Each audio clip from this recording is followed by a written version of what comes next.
సభా సరస్వతికి నమస్కారం. 26/12/2004 ఆదివారం ప్రభాత వేళ సుమత్రా దీవులలో ఒక్కసారిగా విజృంభించిన ఈ భయంకర సముద్ర భూకంపం మానవాళి జీవితాన్ని అతలాకుతలం చేసింది.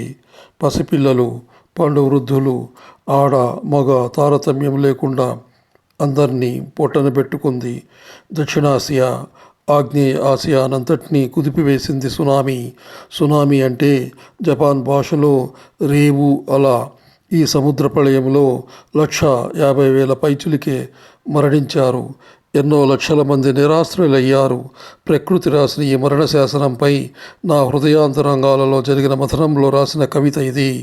ఈ కవిత శీర్షిక సునామీ.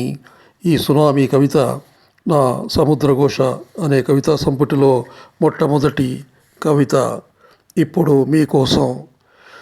హిందూ మహాసముద్రం ఆగ్రహించిన వేళ నెర్రెలు చీలిన భూమి ప్రకంపించిపోయింది. సాగర గర్భంలో అణు విస్ఫోటనం జరిగి ఒక మహాప్రళయానికి నాంది పలికింది. మానవ జాతికి సవాల్ విసిరిన ప్రకృతి మాత వేలాది మందిని విగత జీవుల్ని చేసింది. ఆకాశానికి ఎగిరిపడ్డ మహోదగ్ర ఉత్తుంగ తరంగాలు ఉరిమి ఊళ్ళకు ఊళ్ళని మృంగివేసింది. నిశ్చల నిశ్శబ్ద నిర్లిప్త సముద్రమా, సాగర గర్భంలో చరిత్రకందని అవశేషాలను దాచుకున్నావు. ఆడి ముత్యాలతో పాటు జల సంపదను అందించావు. ఎన్నో నాగరికతలను చవిచూశావు. కానీ ఆగ్రహం వస్తే భూవలయాన్నే కబళిస్తావు. సముద్ర భూకంపాలతో సునామీలను పంపించావే, నీకిది న్యాయమా సముద్రమా? నీ అలలే మృత్యుతరంగాలై లక్షలాది మందిని ప్రాణాలు తీసింది. తరతరాలుగా మనిషికి ప్రకృతికి యుద్ధం జరుగుతూనే ఉంది. ప్రకృతిని జయించానని మనిషి విర్రవీగిపోతాడు.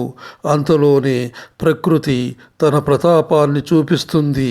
ప్రకృతి రాజు ముందు మనిషి ఎప్పుడూ సామంతుడే. ప్రకృతి రాజు ముందు మనిషి ఎప్పుడూ సామంతుడే.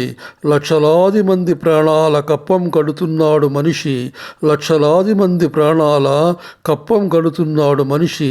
మనిషి ప్రకృతిని జయించలేడనేది నగ్న సత్యం. మనిషి ప్రకృతిని జయించలేడనేది నగ్న సత్యం. ఈ కవిత నేను 27/12/2004 రాశాను.